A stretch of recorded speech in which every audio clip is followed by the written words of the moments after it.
have to do is rediscover a fundamental friendliness between all of us, where we sit on.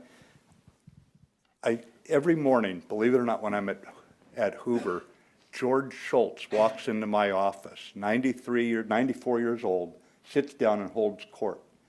Now, for a guy who went to 3 years at a mediocre state school before the dean of students and I came to an agreement that I should leave and he'd mail me a diploma, I'd been in a little trouble.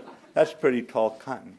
And I asked him about how was President Reagan, with such ordained views, ordained in the sense that he knew who he was and where he stood, how did he and Tip O'Neill get along? And George told me one morning, he said, one night they were going over the schedule for the next day, and on it was Tip O'Neill coming over again for an evening of drinking Irish whiskey and telling jokes that we don't tell in front of our ladies. And one of the secretaries, schedulers, looked at it and said, "Mr. President," she said, "isn't Tip O'Neill your political enemy?" And he just, in his kind way that was just part of his heart, he said, "Not after 6 p.m.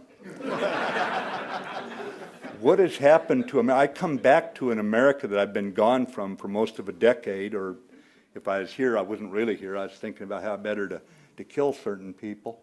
And I come back, and now I'm wandering around this country, and it's like everybody's angry at each other. I mean, we're Americans. I mean, let's start with that and remember that, and remember that those two could go after each other all day long, and then they get together at night and enjoy each other's company. Mutual respect, admiration, love. I think we just have to get back to a fundamental friendliness among all of us. And don't just go to places where you talk in an echo chamber. Listen to others.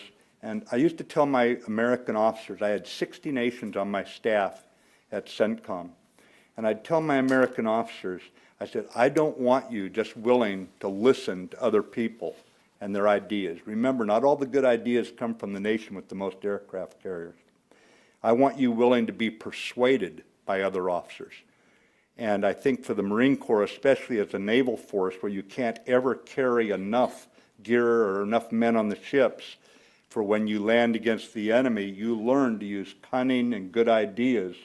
And oftentimes those good ideas come from others. And I think we have to reopen our conduits of friendly discussion with those that we completely, especially with those we completely disagree with, willing to be persuaded by them, but have a good, rousing discussion about it, and then go to church together or synagogue, go to the bar together. I'm very big on having an adult drink in my hand. I'm never more eloquent than at those points. And make... There you go. All right, you're on. We'll hit it. Thank you. Thanks, ladies and gentlemen, very much. Hang on.